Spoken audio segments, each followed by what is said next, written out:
আমরা কথায় কথায় মিথ্যা কথা বলি না। আমাদের যে সারা জীবন আমরা সারা দিন যে কথাগুলো বলি, অনেক কথা আমাদের মিথ্যা থাকে।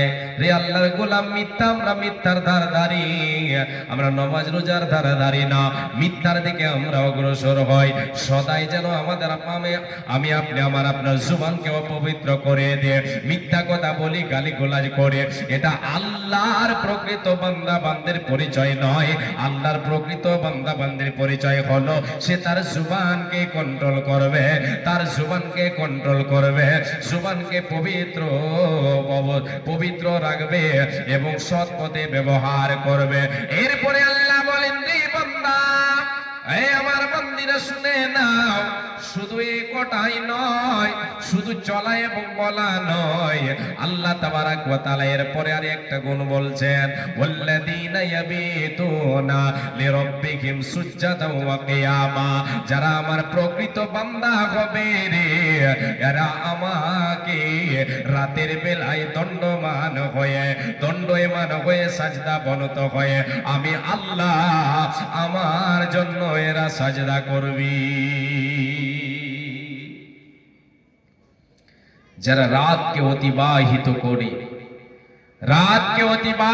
করে সাজদা বনত এবং দণ্ডমান হয়ে রাতকে যারা অতিবাহিত করে, এরা আল্লাহর প্রকৃত বান্দা এবং বান্দি।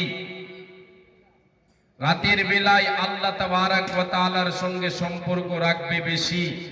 যারা আল্লাহর প্রকৃত বান্দা এবং বান্দি হবে, রাতের বেলায় নামাজ পড়বে, রাতের বেলায় নামাজ পড়বে, নফল নামাজ পড়বে, ফরজ তো আদায় করবে, এটা তো ফরজ, অতিরিক্ত আমলে তারা অগ্রসর হবে।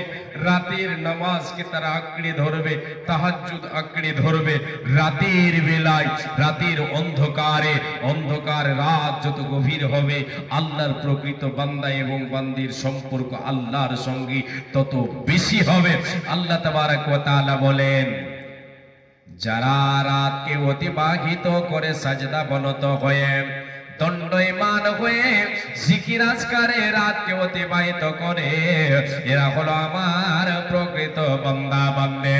এ মায় আমার বোন, আল্লাহ তাবারাক ওয়া তাআলা অন্য আয়াতে বলেন, কানু কলিলাম মিনাল লাইলি মা ইয়াহজাউন ওয়া বিল আসহারি হুম ইস্তাগফিরুন। আল্লাহ রাব্বুল আলামিন বলেন, ওরা কারা রে? আল্লাহ তাআলা বলেন, ওরা রাতের বেলায় আমার যারা প্রকৃত বান্দা বান্দি হবে, এরা রাতের বেলায়